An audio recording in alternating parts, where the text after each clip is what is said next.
Firebending is the weakest element. To me, this is fairly obvious, but when I say it online, I always get what we'll call an adverse reaction. When you examine the power system based on combat ability, versatility, utility, and subtype quality, the weakest element becomes clear. In this video, we're looking at a hypothetical state of absolute mastery, where all of the abilities of each element are wrapped up into one bender. We won't be looking at any avatar exclusive abilities like energy bending or earth immortality, or taking Sozin's comet feats into account, as these would be outliers. Hey, front row seats! I wonder why no one else is sitting here.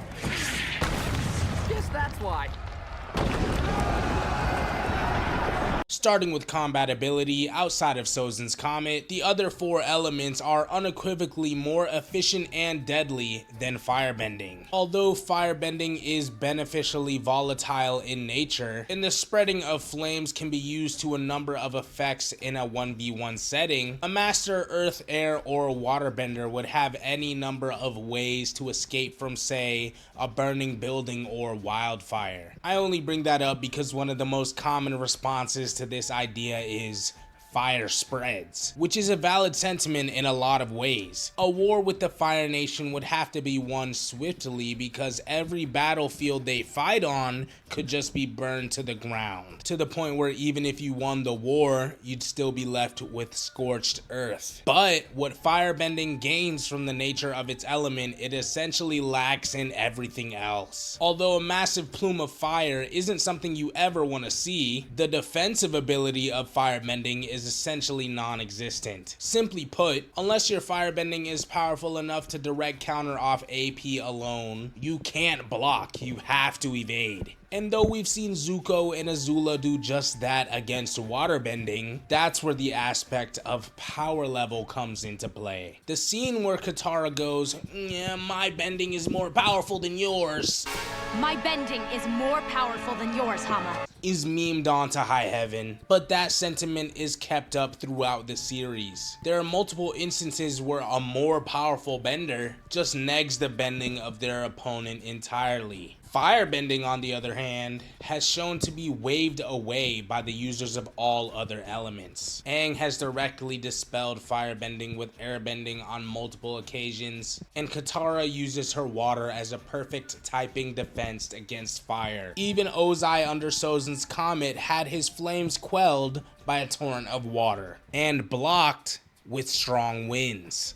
And just to touch on the advent of firebending flight, if you remember at the beginning of the video, I did say no avatar exclusive abilities or Sozin's comet feats would be counted towards any given element. And the only times we've actually seen firebending flight are with Ozai under Sozin's comet and Avatar Korra in the Avatar state. Now it's time for a little bit of hardcore power scaling. The trump card of firebending is lightning, and the main perk of lightning attacks is the speed at which lightning moves. 270,000 miles per hour, Mach 364, or 0.04% the speed of light, is a lot faster than any human being could effectively react. But within the Avatar universe, there's a whole technique centered around catching lightning. That's lightning redirection. As far as I know, there are only 3 times within all of Avatar and Korra where a lightning attack actually connects. Those being Zuko versus Azula Final Agni Kai under Sozin's comet, Aang at the Crossroads of Destiny, and Amon in the Legend of Korra Season 1 finale. All 3 of these instances are one where the victim is caught off guard. Every other time we see lightning used in battle, it's either evaded, blocked, or redirected. And these are non-avatar feats. We literally see Uncle Iroh catch a lightning bolt out of the sky and redirect it. So yeah, the general combat speed of the top tiers of ATLA and Legend of Korra is around lightning speed. And lightning bending objectively isn't all that it's hyped up to be. Even with its higher attack potency when compared to firebending, you still have to charge up your attack, and this always takes at least long enough for your opponent to block or react with bending of their own. Now, check this out.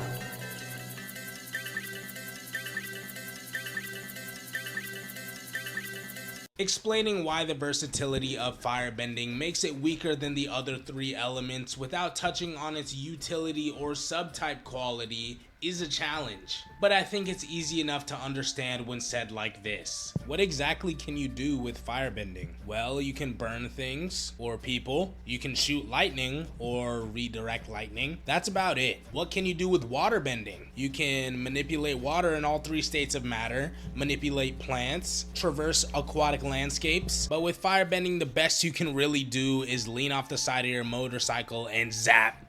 Zap! Granted, firebenders are capable of shooting fireballs in a myriad of ways like flame whips and this cool looking tubular flame blast, but the versatility of firebending is nothing compared to even airbending, with which I could perform long range and AoE blasts just like that of firebending. Rip the air straight out of your lungs, as well as do things like create cyclones for a variety of purposes, as well as increase my terrestrial movement speed and fly. One of the most common responses I get when discussing this idea online is that the Fire Nation took over the world. There are a few problems with this though. First of all, the Fire Nation in ATLA did not take over the world as a result of their firebending. If the water tribes had the mind to do so, as well as a celestial event on the level of Sozin's Comet, they would surely be capable of conquering the globe. The Fire Nation never even conquered the entire Water Nation straight up. They eradicated the southern waterbenders, but when they got to the north, they literally killed the Moon Spirit, the source of a waterbender's power. That's not winning a battle, it's a product of espionage. The same goes for the Fire Nation's conquest of the Earth Kingdom. Azula infiltrated the Earth King's palace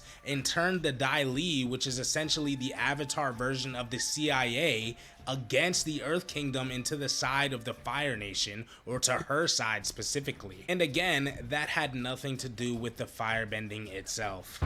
I know they're firebenders! I saw the old man heating his tea! He works in a tea shop.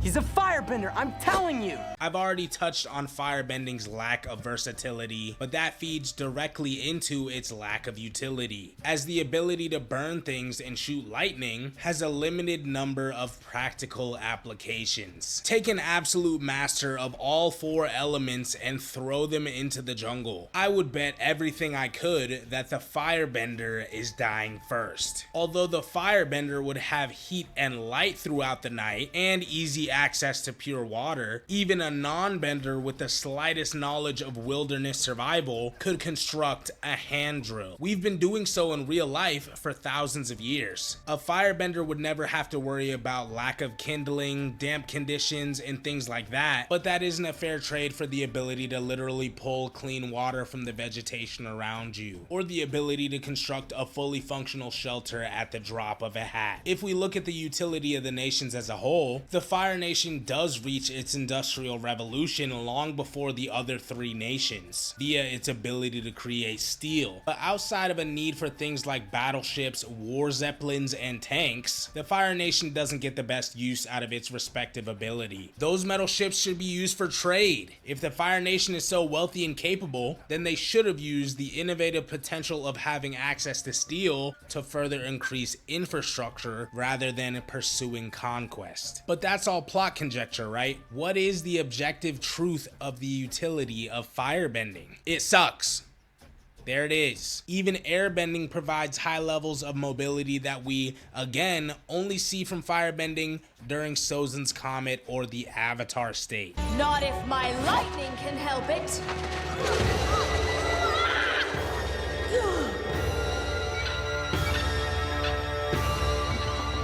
And finally, we're at subtype quality, which means combustion bending. Combustion bending is one of the most powerful abilities in the Avatar universe. The ability to project explosions in such a way is unique to this power system because of its range. Both Combustion Man and Pali are shown attacking over hundreds of meters, and although their targets are consistently shown counterattacking over the same distances, the ability to perform such actions with the ease of one deep breath is surely formidable. That being said, despite Pali's ability to curb her combustion bending attacks around cover, a level of line of sight, Personal focus and the element of surprise are required to use combustion bending to its maximum efficiency. When fighting face to face, combustion bending becomes inadvisable due to the probability of self-damage. If your opponent were in a crowd or a forest or any setting with an abundance of hindrances to your line of sight, then combustion bending suffers nerfs that any subtype of air, earth, or water bending simply doesn't.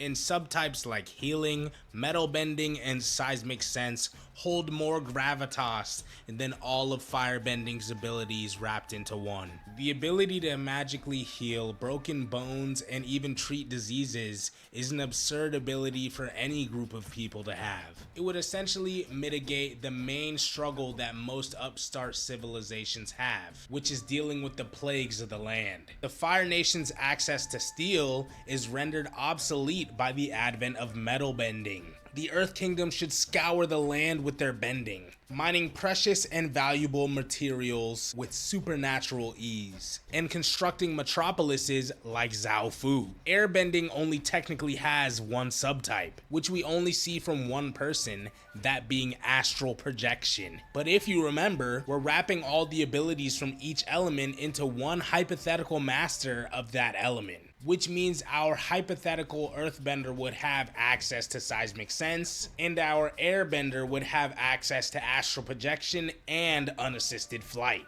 both of which are far more valuable than lightning bending or combustion bending. Remember that no firebender has shown the ability of flight outside of Sozin's Comet, but the ability of unassisted, silent, non-destructive flight would allow the airbender to literally dip out of an unfavorable situation and find a better server, whether that be the underside of a cliff or the top of a mountain somewhere. Some of the comparisons between these subtypes are so simple that I almost left them out entirely. Amon, who is the strongest bloodbender we've seen so far, has defeated multiple firebenders with access to lightning bending with absolute ease and on multiple occasions, all basically meaning that an absolute master of firebending would be a formidable foe and would have a level of quality to their abilities, but a bender of any of the other three elements would have access to the same or greater benefits. Hopefully that clears things up a bit. This is an extension of a series of TikToks that I did a couple months ago. Check out @SimeonZoom on TikTok and Instagram. I'm not active right now because I've made the decision to focus solely on YouTube. But for now, be sure to let me know about anything I failed to mention down in the comments. Y'all have a good one. Peace.